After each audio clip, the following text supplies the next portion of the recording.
नमस्कार, मैं कैलाश आनंद अकेडमी में आपका फिर से स्वागत करता हूं। और आज हमारा टॉपिक रहेगा एरिया, क्षेत्रफल, जो कि आर एस अग्रवाल की बुक से हम टॉपिक उठा रहे हैं।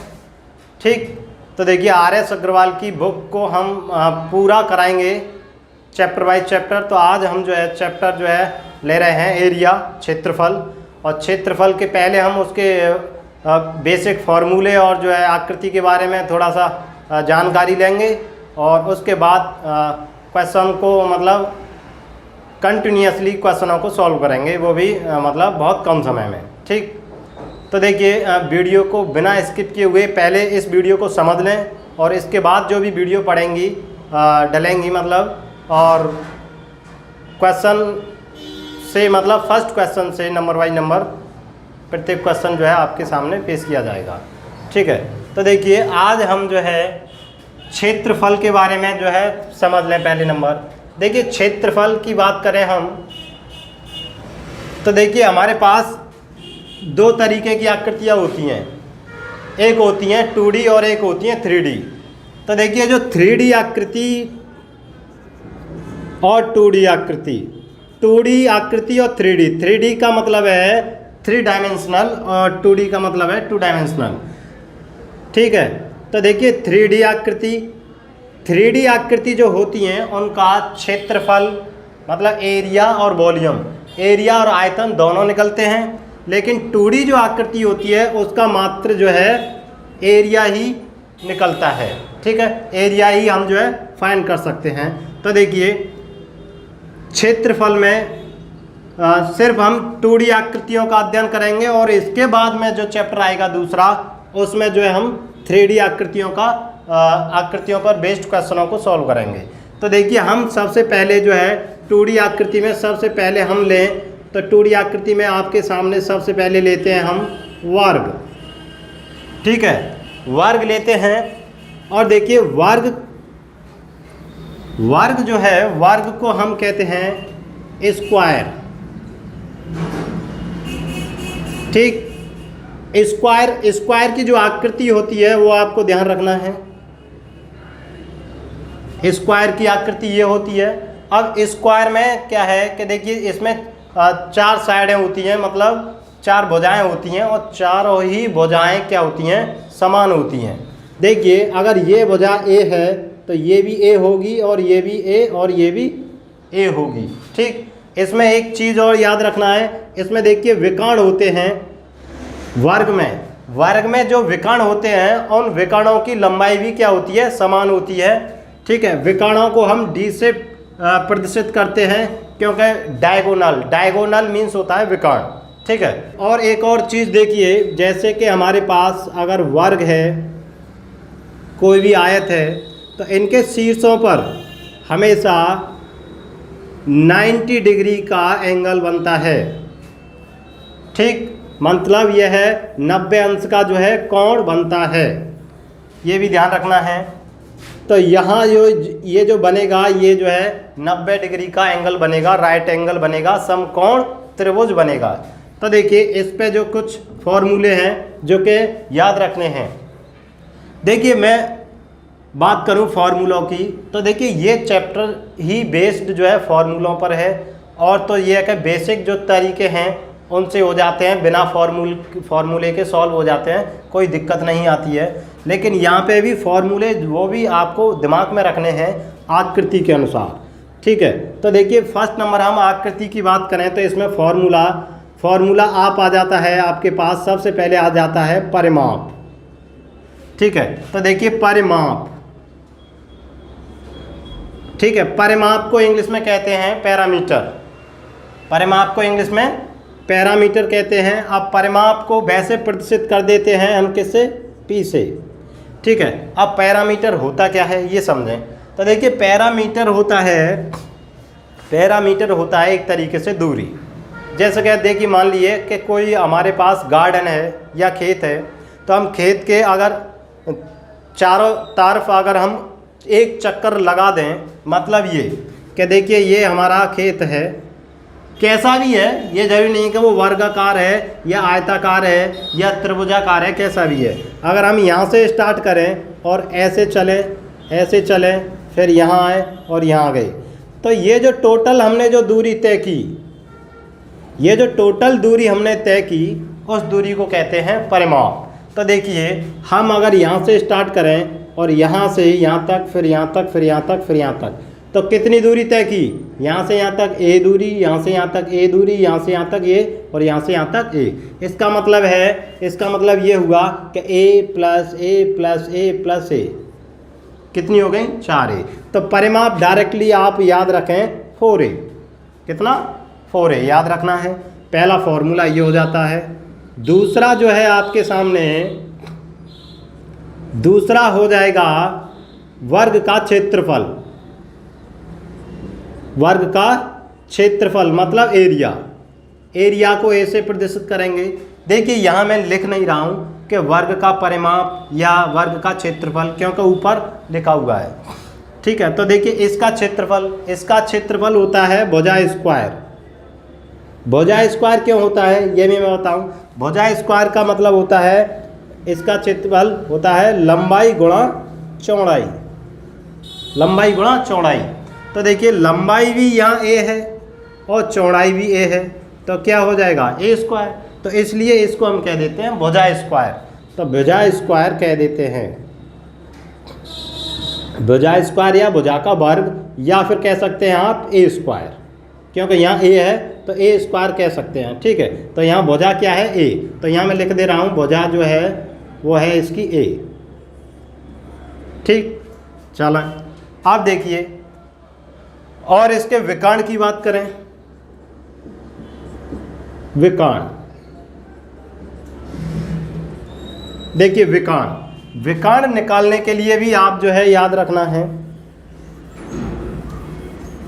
देखिए विकर्ण की बात करें तो ये वर्ग है और ये विकर्ण है। अब मैंने इसको मिटा दिया है, साफ कर दिया, और ये क्या बन गया? आपका राइट एंगल बन गया, समकोण त्रिभुज बन गया। आपको ये निकालना है। इसको मैंने विकर्ण को मान लिया d। अब ये दूरी कितनी है? ये तो a है और ये भी a है इसके अकॉर्डिंग, क्योंकि ये भुजाएं बराबर हैं। जब ये भुजाएं बराबर हैं तो यहाँ जो है आप पाइथागोरस प्रमेय भी याद में रखना है। पाइथागोरस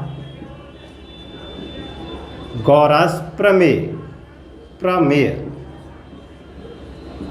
पाइथागोरस प्रमेय होता है लंब का स्क्वायर प्लस आधार का स्क्वायर बराबर कर्ण का स्क्वायर। ये याद रखना है।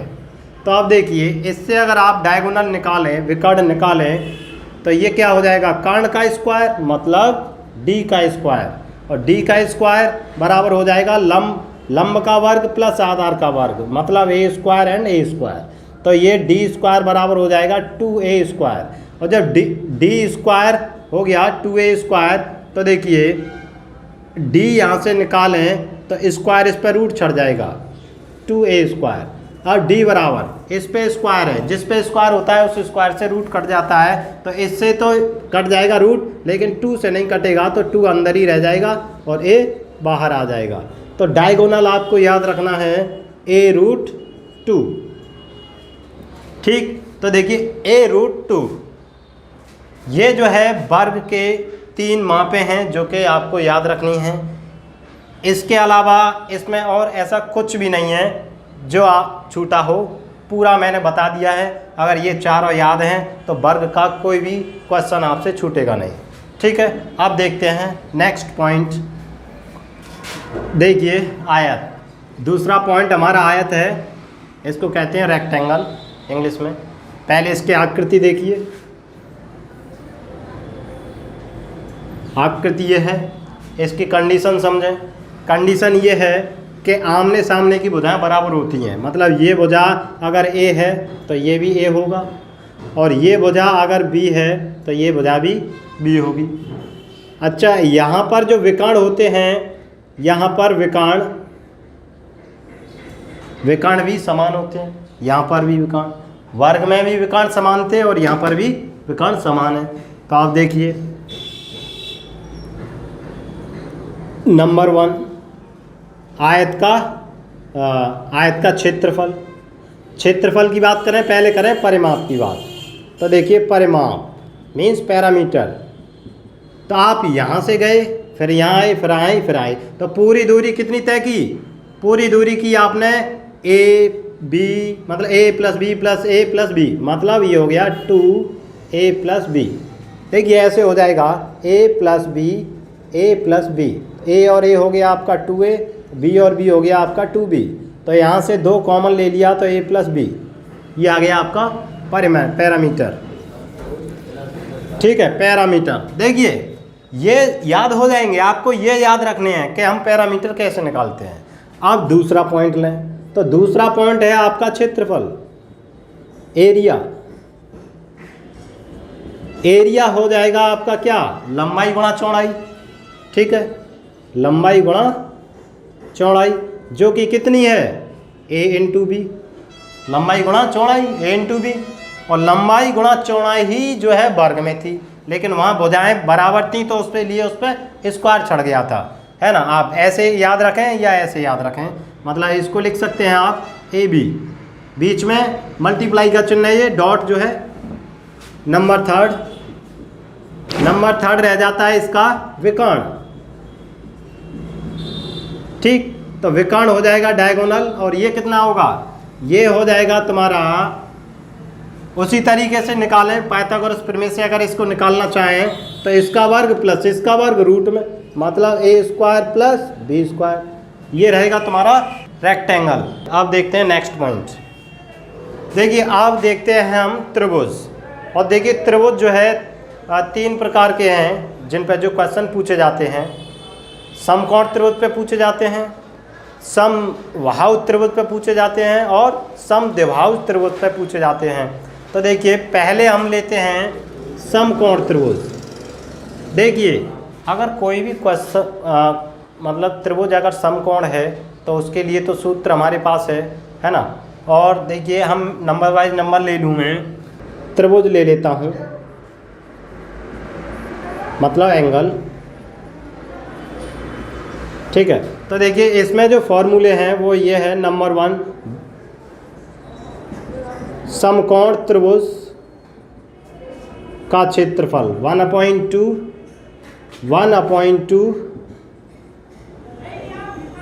लंब इंटू आधार, लंब इंटू आधार। देखिए इसमें कंडीशन याद रखनी है कि समकोण त्रिभुज क्या होता है। समकोण त्रिभुज वो है जिसका एक एंगल 90 का बन रहा हो, और समबाहु त्रिभुज वो है जिसकी तीनों भुजाएं बराबर हों, जिसकी तीनों भुजाएं बराबर हों, और कोण कैसे हों? 60 के, कोण 60 के हों तीनों, और भुजाएं जो हैं बराबर हों। समकोण हो गया, समबाहु हो गया। एक होता है तुम्हारा समद्विबाहु। समद्विबाहु त्रिभुज में 2 भुजाएं बराबर होंगी कोई सी भी, और उनके आमने के सामने के कोण क्या होंगे? बराबर होंगे। ये कुछ भी हो सकता है, ठीक है, लेकिन यहाँ कोणों का ज़्यादा महत्व नहीं है, क्योंकि हमें न्यूमेरिकल करने हैं, क्वेश्चन करने हैं, तो बस इनसे ही हो जाएंगे। तो देखिए ये आपको जो है याद रखना है नंबर 1 फर्स्ट, पहले नंबर। तो पहले नंबर अगर हमने ये चेक कर लिया कि ये समकोण त्रिभुज है, तो आप सूत्र लगा दें लंब इंटू आधार। ठीक है, लंब नीचे वाला जो बेस है, और आधार परपेंडिकुलर जो लंबाई है, वो आपका लंब हो जाएगा। नंबर 2 बात करें हम समबाहु त्रिभुज की। समबाहु त्रिभुज का क्षेत्रफल। तो देखिए समबाहु त्रिभुज का क्षेत्रफल क्या होता है? देखिए मैं बता दूं तुम्हें। देखिए ये हमारा क्या है? एक समबाहु त्रिभुज है, और इस पर मैं अगर लंब डाल दूं तो इसका मतलब है ये लंब जो है इसको और इसको बराबर भुजाओं में बांट देगा, मतलब बराबर लंबाई में बांट देगा। यदि ये ए था, ये भी ए है और ये भी ए है, तो यहाँ से यहाँ तक कितनी हो जाएगी? a/2। और ये क्या है? लंब, मतलब इसको h मान लिया, है ना। तो अब देखिए इसका क्षेत्रफल निकालना है, जो कि ये बराबर है समबाहु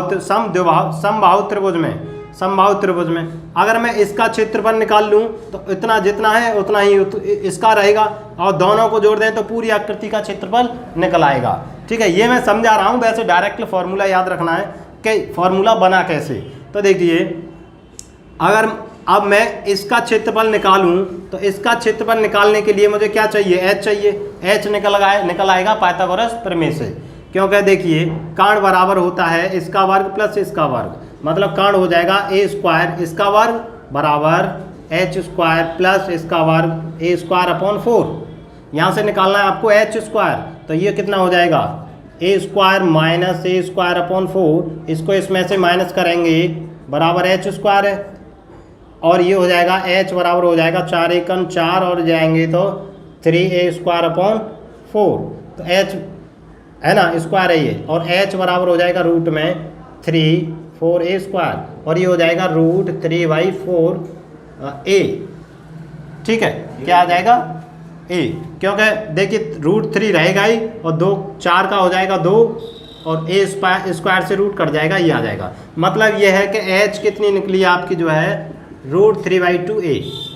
जब h इतनी निकली है तो ये दो समकोण बन रहे हैं भाई, और जब दो समकोण बन रहे हैं तो इसका मतलब है दो समकोण का क्षेत्रफल निकालेंगे आप यहाँ इस सूत्र से, तो कितना निकलेगा देखना 1 देखिए एक का तो निकला 1/2 इंटू लंब कितना निकला है रूट 3/2 इंटू a इंटू आधार कितना है a/2।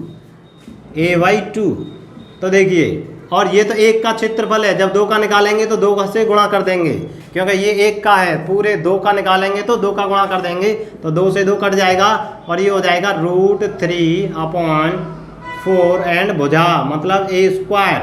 तो क्षेत्रफल क्या रहा हमारा, ये रहा रूट 3/4 a स्क्वायर या भुजा स्क्वायर या a स्क्वायर, क्योंकि a क्या है यहाँ भुजा।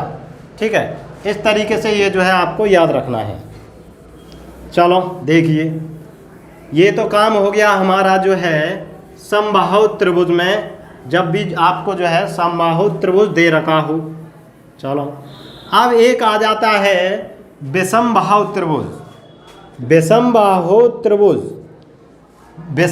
त्रिभुज के लिए एक ऐसा फॉर्मूला है कि त्रिभुज कैसा भी हो, समबाहु हो, विषमबाहु हो, समकोण हो, आप इस फॉर्मूले को लगा दें।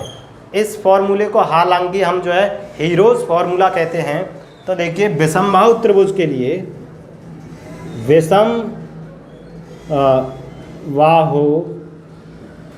बाहु त्रिभुज के लिए मतलब ये है कि कैसा भी त्रिभुज का क्षेत्रफल निकालना हो, आपको याद रखना है कि त्रिभुज का क्षेत्रफल बराबर रूट में, ये देखिए इसका मतलब है त्रिभुज का क्षेत्रफल, इससे प्रदर्शित कर रहे हैं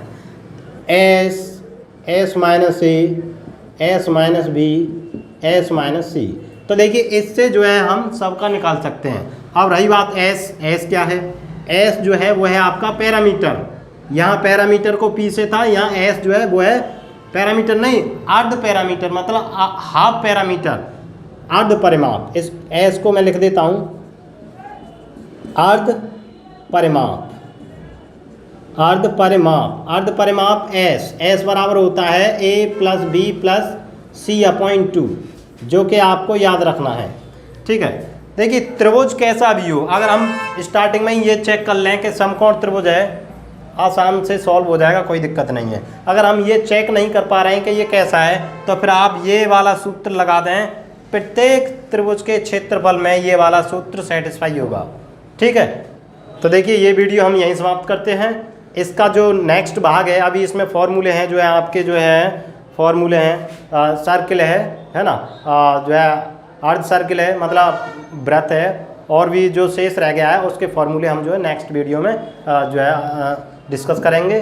और वीडियो देखने के लिए धन्यवाद। अगर वीडियो आपको अच्छा लगा है तो दोस्तों से शेयर करें, लाइक करें, सब्सक्राइब करें। अगली वीडियो में मिलते हैं, धन्यवाद।